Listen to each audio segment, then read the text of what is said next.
This is going to sound strange, but just bear with me.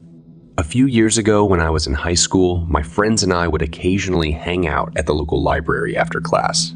It wasn't our usual spot, but it was close to school, and it had free Wi-Fi, so we didn't really complain. We'd usually mess around, pretending to study or browse books. But one day, something weird caught our attention.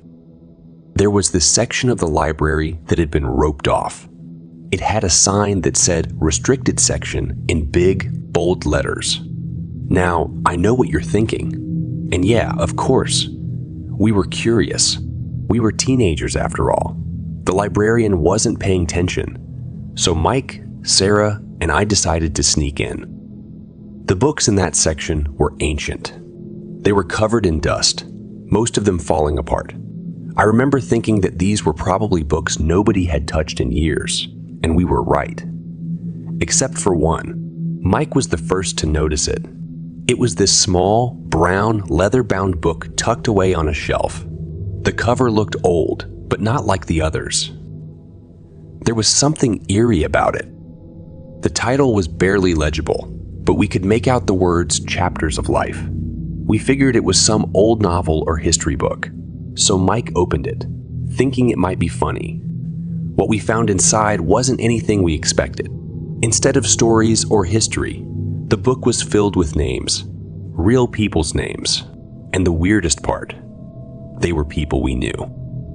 There was a whole chapter about Sarah, detailing things about her that no one else should have known. Private thoughts, secrets, even personal moments she'd never shared with anyone. It didn't make sense.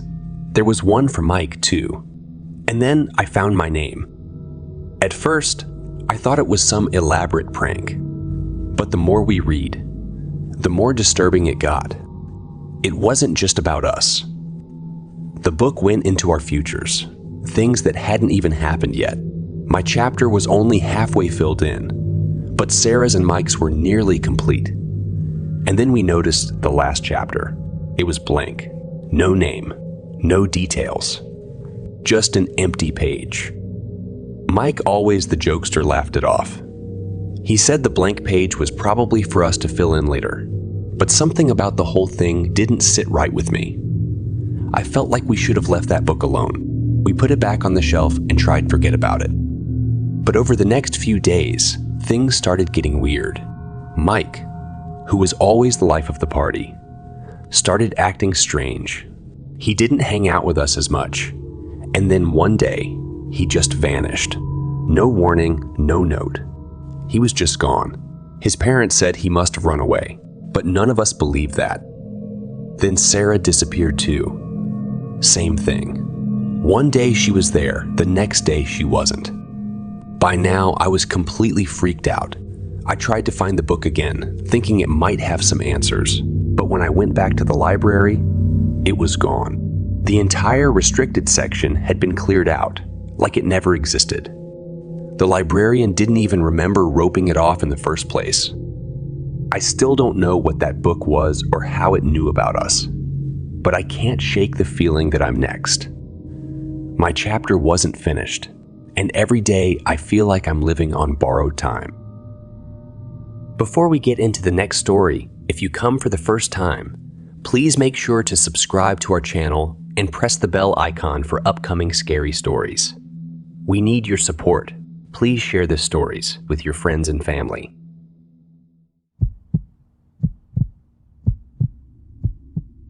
I don't usually tell people about this, mostly because it still freaks me out when I think about it. But I guess if you're listening, you'll understand why it's hard for me to step into libraries anymore. It happened a couple of years ago when I was still in university, and I spent a lot of time studying at the public library downtown.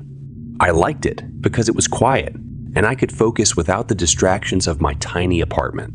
Plus, it stayed open late, which was perfect since I was a bit of a night owl. I'd go there almost every evening, grab a corner spot by the back windows, and just work. It was the kind of place where you recognized faces but didn't really know anyone. The librarians were nice enough, but I didn't interact with them much, and the other people were mostly students like me or older folks. It was never crowded, especially in the evenings. Usually, I was one of the last ones to leave. But then, about a month before exams, I started noticing him. At first, I didn't think much of it. Just some guy, middle-aged, scruffy beard. Glasses, nothing out of the ordinary. He'd sit at a table a few rows down from mine, pretending to read a book, but his eyes would always drift in my direction. Every now and then, I'd catch him staring. I told myself it was nothing. Maybe he was just zoning out. We all get lost in our thoughts sometimes. But it kept happening, every single night. No matter what time I got there, he was always sitting at that same table, watching me. At first, I tried to ignore it, focusing on my notes, pretending I didn't notice. But after a while, I couldn't shake the feeling that something was off. It wasn't just the staring. It was intense, like he was studying me. One night, it got worse. I had been at the library for hours, and it was getting late. Most people had already left, and it was just me, the scruffy guy, and one of the librarians near the front desk. I tried to brush it off, telling myself I was just being paranoid. But as I packed up my stuff to leave, I felt it, that unmistakable feeling of being watched. I glanced up, and there he was, standing just a few meters away, staring at me. His book, the one he'd been pretending to read, was still on the table behind him. He hadn't even bothered to take it with him. My heart started racing. I told myself to stay calm, but my hands were shaking as I shoved my laptop into my bag. I tried to act casual, walking toward the exit, but I could hear his footsteps behind me, not close enough to be right on me, but close enough to know he was following. My mind raced with all the worst case scenarios, but I didn't want to cause a scene. I passed the librarian, gave her a quick nod, and stepped outside into the cool night air. The street was empty. My car was parked a block away. I started walking faster, trying not to break into a full sprint when I heard his voice behind me. "Excuse me." I stopped. My heart was pounding in my ears. I turned around, and there he was, standing just a few feet away. His hands were stuffed into his coat pockets, and his eyes were locked on mine. You dropped something," he said, pulling his hand out of his pocket. I looked down, and there it was, my student ID. I must have dropped it while packing up my things. Relief washed over me for a second, but then I noticed something. My ID. It was bent almost as if someone had been holding onto it too tightly for too long. How long had he been carrying it? "Oh, thanks," I said, trying to keep my voice steady as I took it from him. His grip was tight. "I've seen you here a lot," he said. "You come here every night, alone." My throat went dry, and I yanked my hand away, backing up slowly. My brain screamed at me to run, but my legs felt frozen. "I have to go," turning away. But I could still feel his eyes on me as I practically ran to my car. That was the last time I ever saw him. I didn't go back to that library after that. For weeks, I couldn't shake the feeling that he was still out there, watching, waiting. Maybe he'd found out where I lived. Maybe he was just around the corner.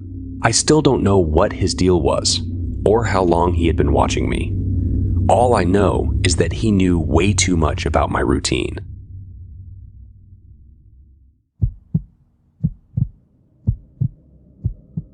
I had never been a fan of studying in crowded dorms.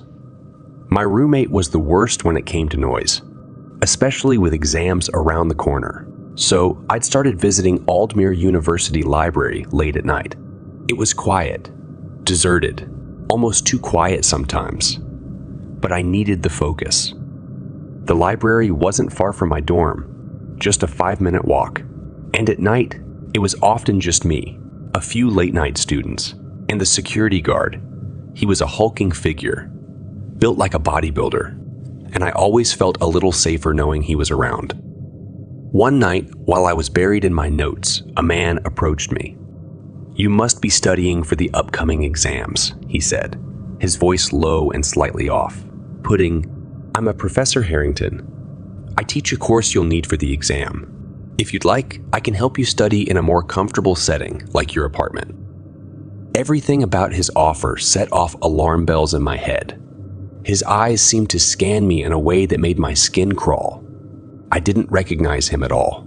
I politely refused, thanking him, but insisting I was fine. But Harrington didn't back down. He kept pressing, his tone growing more insistent, almost desperate. Feeling increasingly uneasy, I glanced over at Dave and waved him over. He noticed my discomfort immediately and walked over to us. "Is everything all right here?" he asked, his deep voice cutting through the tension. "I was just offering to help with her studies," Harrington muttered, before quickly turning to leave. But as he walked away, I caught him glancing back at me, his eyes filled with anger. There was something about the way he said it that made me feel like the night wasn't over yet. Hours passed, and I finally packed up my things to head back to my dorm. The walk was usually peaceful, but tonight felt different. The air was heavy, the streets eerily quiet. The only sound was the soft patter of my footsteps on the pavement. Then I saw him, Professor Harrington, standing in the middle of the path, blocking my way. "I've been looking for you," he said, smiling, but there was no warmth in his voice. "I think you're making a mistake by refusing my help." I froze for a second, feeling a wave of fear wash over me. This wasn't just an offer anymore. It felt like something far more sinister. "Please leave me alone," I managed to say, before rushing past him and heading out into the night. As I walked quickly towards my dorm, the night seemed darker, the streets quieter than usual. I glanced over my shoulder. He was following me. I picked up my pace, my heart pounding in my chest. I could hear his footsteps quicken behind me. Panic surged through me as I started to run. "You made me do this!" he shouted from behind. And before I could react, he caught up to me. His hand gripped my hair, yanking me back, and his other hand slammed over my mouth, silencing my scream. I tried to fight, but he was too strong. He dragged me toward a dark alley off the road, and I knew if he got me there, I was done for. My mind raced, looking for any way out, but his grip was too tight. I couldn't scream, couldn't move. But then, out of the corner of my eye, I saw someone. It was Dave, the night guard walking down the street, heading home. Desperation flooded me as I struggled harder, hoping for any chance to break free. Maybe it was because Harrington was too focused on dragging me into the darkness, but his grip on my mouth slipped just enough. I screamed, loud and piercing. Dave's head snapped in our direction, and without hesitation, he charged toward us. Harrington, startled, released me and shoved me to the ground before bolting into the darkness. Dave reached me in seconds, his eyes scanning the shadows where Harrington had disappeared. The next day, with Dave's help, I reported the incident to the police. As the investigation unfolded, more students came forward. They all described similar encounters with Professor Harrington's. He had been lurking around the library late at night, offering private study sessions to both boys and girls. Harrington was arrested soon after, charged with multiple counts of kidnapping and other crimes. Aldmere University tried to bury the story, but the whispers still lingered in the halls. A reminder to everyone that sometimes the real dangers are hiding in plain sight. Please make sure to subscribe to our channel and press the bell icon for upcoming scary stories. We need your support. Please share the stories with your friends and family.